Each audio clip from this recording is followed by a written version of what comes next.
स्कोरोशियम नमस्कार किसान साथियों, आज हम खेत पर आए हैं। करीबन किसान साथियों अगले आने वाले 15 दिन 20 दिन 25 दिन में चने की जो कटाई है वो शुरू हो जाएगी। तो उससे पहले जो स्प्रे करना चाहिए हम उसको किसान साथियों लास्ट स्प्रे बोल सकते हैं। तो लास्ट स्प्रे कौन सा करना चाहिए इसकी किसान साथियों हमारे सर जानकारी देंगे। लास्ट स्प्रे जो हो सकता है वो अपने जो बूढ़ा उमला होता है, उमलना जो होता है बूढ़ा, हाँ, बूढ़ा उमाला उसको बोलते हैं, जो थर्ड स्टेज में रहता है, जैसे कि पकने वाली अवस्था में। कटने से जो फूल के बाद, हाँ, और ये उसी टाइम बाद पे है ना, पौधा पूरा है ना झुलसने से लगता है। हाँ, ऐसा पौधा झुलसने से लगता है, जैसे कि ये वाली समस्या आ हाँ। जाती है उसमें। तो इसमें से एक पौधा अलग करें सर, उसके बाद अपने को सही से पता लगेगा। जैसे ये वाला पौधा है, इसमें जो एक आपने ब्लैक वाला जो ये एरिया देख रहे हैं आप, जैसे ये पूरा कॉलर से बना लिया इसने, कॉलर जैसा, तो इसको कॉलर रॉट ही बोलते हैं। और ये ज़्यादा खेतों में ज़्यादा नमी रहती है जो अपना उसके ओस के कारण होती है, ओस की बूंदें और ज़्यादा ह्यूमिडिटी होने लगती है, असर डालती है। जैसे मौसम परिवर्तन होता है उसके कारण और खेतों में थोड़ी सी नमी के कारण, नमी जैसे टूटती है, नमी जैसे टूटने लगती है वैसे काला राट आने लगता है। हाँ, तो उस टाइम पे क्या होता है कि अपने जो नीचे वाले रहते हैं वो सही से डेवलप नहीं कर पाते हैं चने, और ऊपर वाला जो फूल होता है वो मुरझा जाता है, और ऊपर वाले जो चने हैं वो पोचे रह जाते हैं। इसे जिसमें ये दाना ही इसमें बना हुआ ही नहीं, और पौधा पहले ही इसका सूखने लगा है, पहले ही सूख गया, ऊपर वाला दाना बना ही नहीं है। हाँ। और सर जो नीचे बने हैं वो भी प्रॉपर नहीं बने, उनमें थोड़ा सा मतलब कि जो पक के सफेद होता है जो, मतलब कि वैसा नहीं हुआ। अब जैसे कि ये स्टेज पे सूखा है पौधा, ये जो दाना बना है, और ये डॉलर है, ये धीरे धीरे ये समझ लिए कि छोटा सा हो जाएगा, छोटा सा सूख जाएगा, और पूरा प्रॉपर नहीं बना हुआ है। तो फंगिसाइड डालना बहुत ज़रूरी है चरपोट पे। तो ये वाली जो समस्या है, अब मैं बताता हूँ आपको कि खेत में ये जो पीले पीले येलो येलो आपको दिख रहे हैं ना, ये इसी चीज़ के है। तो किसान साथी इसका फंगिसाइड का स्प्रे करना बहुत ज़रूरी है।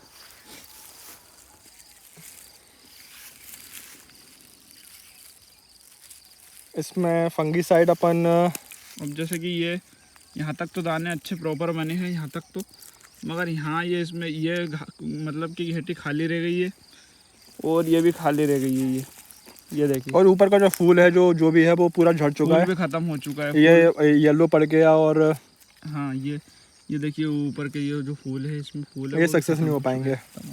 जिसमें से जो आपके पूरे पौधे में से सिर्फ नीचे की सिर्फ दो मतलब उसमें दो चार घेटियाँ नीचे की बची हुई है, बाकी सारे पोचे। जैसे आप ऊपर जाते जाएंगे लेवल में तो फिर धीरे धीरे छोटा दाना होता जाएगा और वजन भी कम हो जाएगा। अब जैसे कि ये जो दिख रहे हैं, इनमें भी मान लो ये जो फूल फल लगा है, इनमें भी या मान लो ये समस्या आ जाएगी ना, तो ये जो घेटी है ऊपर वाली ये पोची रह जाएगी। तो किसान साथियों जो जितने भी पौधे लगे हैं अपने खेत के अंदर, तो उनमें सब में 2-2 3-3 घेटी यदि खाली रह गई है तो किसान साथियों को प्रति एकड़ 1 से 2 बोरा एकड़ का नुकसान हो सकता है।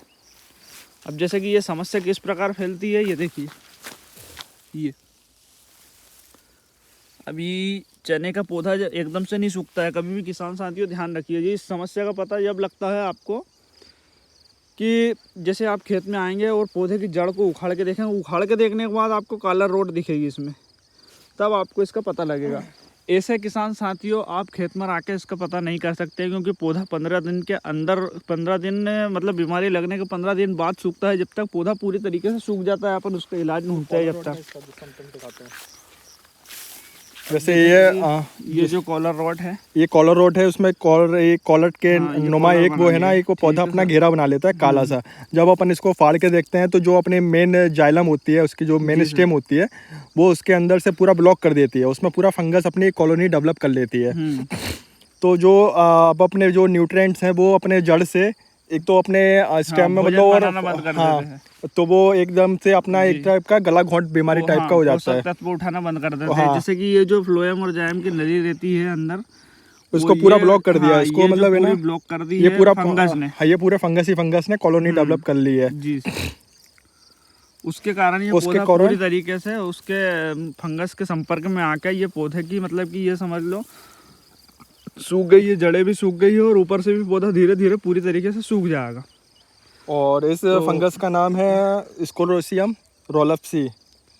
तो और जो वो दूसरा वाला होता है इसका जो सर उपाय बताइए आप किसान इसका भाइयों उपाय को। फंगीसाइड है, बेस्ट फंगीसाइड डालो। जैसे जी सर, कि ट्राइसोट इसमें भी डाल सकते हो इसमें। ट्राइसोट आता है सुदर्शन कंपनी का, जी सर। उसमें 3 टेक्निकल है। हम्म, एक तो ट्राइफ्लॉक्सीट्रोबिन है जी सर। और डाइफेनोजोल है और जी सर। सल्फर 3%, जो जी सर। पौधों को थोड़ी सी गर्मी भी बनाए रखना देता है हाँ। उस टाइम पे, जैसे अपना जी सर। द्वार पड़ता है और और जो सल्फर ओस फंगस को भी पड़ती हुई है, रोकता है। हाँ फंगस को भी रोकता है। और जिस टाइम में द्वार पड़ता है तो पौधों को जो गर्मी चाहिए रहती है, चने एकदम हाँ सर। थोड़े गर्म गर्म माहौल चाहिए रहता हाँ, है। जैसे अभी ये मौसम परिवर्तन हुआ तो ये ज़्यादा हाँ हाँ, समस्या आती है। तो इसमें वो एक शक्ति प्रदान करता है कि वो गर्माहट रहता है शरीर में, तो मतलब पौधे में जो गर्माहट रहती है उसके कारण पूरा न्यूट्रिएंट्स और ये बंद हो जाते नीचे से वो नहीं, मतलब उस न्यूट्रिएंट हाँ सप्लाई करने देता, हाँ, मतलब वो उसमें करने हेल्प देता कर है। देता है। बाकी और यदि स्प्रे नहीं करेंगे तो ये जो बंद हो ही गया है, ब्लॉक हो गया पूरी हाँ। तरीके से जड़े।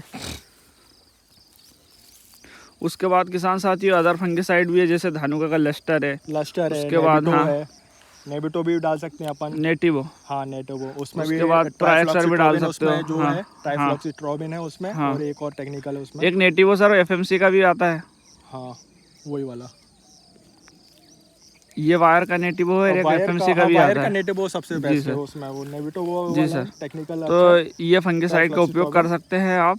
और उसके बाद किसान साथियों आखिरी में 0050 डालना, जैसे कि इस अवस्था और में जो पोटास की ज़्यादा आवश्यकता रहती है पौधों में। जो लास्ट वाली स्टेज रहती है जहाँ पे हाँ अपने फूल है ना सिर्फ अपने टॉप पे चल रहे हों और हाँ दाने नीचे वाले बैठने लगे जी हों, सर। तो उस टाइम पे अपन 0050 और जियो लाइफ का एक माइक्रो न्यूट्रिएंट्स आता है जिसमें बोरोन, मैग्नीशियम, जिंक, आयरन और हाँ, कॉपर, ये से मतलब जो जो माइक्रो माइक्रो न्यूट्रिएंट्स की न्यूट्रेंट होते जरूरत हैं वो पड़ती है, सारी हाँ सारे रहते हैं हाँ उसमें। सारे रहते हैं उसमें। और उसका नाम बैलेंस न्यूट्री आता है जियो लाइफ का। जी सर। उस टाइम पे अपन ये डाल सकते हैं इसमें, तो जो अपना दाना आएगा उस पर चमक भी आएगी, जो बोरोन रहता है जिसके चमक आने का काम करता है हाँ दाने हाँ पे, सर। और इसको स्ट्रॉन्ग पोटास भी करता है। काम करता है उसके हाँ, लिए। तो उसमें जो पर्याप्त है। और जिंक है, कॉपर है, मतलब ये माइक्रो न्यूट्रिएंट्स जितने भी हैं उसमें जो जी सर। चनों की जरूरत है रहती है इस स्टेज में, तो जी वो सर। सारे के सारे उसमें अब जैसे आते हैं। किसान साथियों इंसेक्टिसाइड में आप अच्छा वाला मतलब इमामेक्टिन ले लो। हाँ इस टाइम पे और उसके बाद फंगिसाइड में आप ले लो नेटिवो ले सकते हो या फिर लस्टर ट्राइसोट ले ले सकते सकते हैं। हो। लस्टर के बाद आप ट्राइक्सर भी ले सकते हो, ट्राइसोट भी ले सकते हो। ये 3-4 फंगिसाइड ये ले सकते हो, बढ़िया हैवी वाले हैं। हाँ। और 0050 अच्छी कंपनी का 0050 अच्छा लीजिए। अच्छा, और किसान 0050। साथियों माइक्रो न्यूट्रेंट यदि आप डाल सकते हो तो माइक्रो न्यूट्रेंट भी आप डालें। हाँ वो मतलब फूल की स्टेज में डाल रहे हैं अगर, या ये हाँ वाली स्टेज हाँ में भी किसान अपन डाल नहीं, सकते हैं। आखिरी स्प्रे में किसान साथियों 0050 ही डाले आप, ज़्यादा खर्चा भी नहीं करें। फंगिसाइड और ईल मार और उसके बाद ये डाल दे आप और ये वाली 0050। जो स्टेज है इतने में आपका काम अच्छा हो जाएगा। ये वाले जो है मतलब फंगीसाइड का भी यूज करना है अपन को। हाँ फंगीसाइड अपन को यूज करना है जब फूल अपना हाँ स्टार्टिंग वाला हो, हाँ, स्टार्टिंग वाली स्टेज फूल चल से रही है। फल बनने वाली स्टेज हाँ, में। फूल से फल वाली, जब फूल अपने आ गया है, जैसे हाँ 5% या 10% अपना फूल आ गया है, उस स्टेज पे अपन है ना माइक्रो न्यूट्रिएंट्स भी डाल सकते हैं उस टाइम पे। नहीं अब 0 सर 1 ये 34 भी इस डाल चीज़ सकते के हैं बारे में उसमें। चर्चा अपन नहीं कर सकते क्योंकि अब तो है ना सब हाँ। फूल पे से उतर ही गए। अपने को आखिरी स्प्रे बताना है कि चरपोट वाला। नहीं, जिनकी अभी फसल है ना, अभी नहीं, लेट नहीं। है, लेट वाली फसल है। हाँ ये लेट वाली तो वालों के अपनी लिए है ना, सही है फिर वो। ये आ चुकी है फसल, अब उसमें फूल खत्म हो गया, फल बनने की अच्छे स्टेज है। और उसमें उस टाइम पे अपन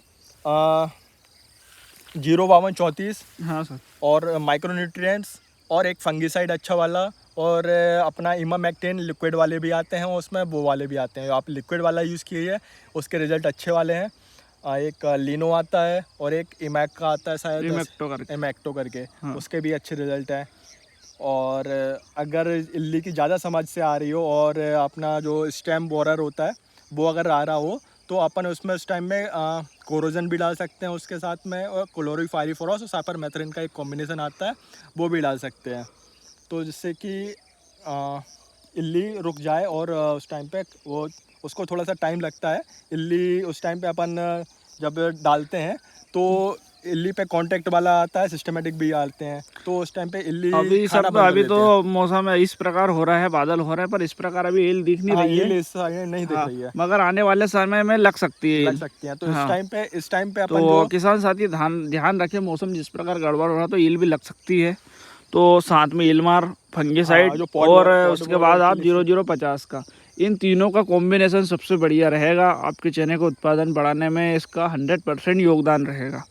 और किसान साथियों हम भी अपनी फील्ड पर ज़्यादा से ज़्यादा यही चीज़ें डालने की कोशिश कर रहे हैं।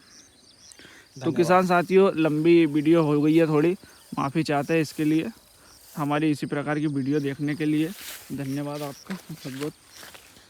फल देखेंगे तो फल बहुत ज़ोरदार लगा हुआ है चने के अंदर, किसी भी प्रकार की कोई दिक्कत है नहीं अभी। ठीक है किसान साथियों, धन्यवाद।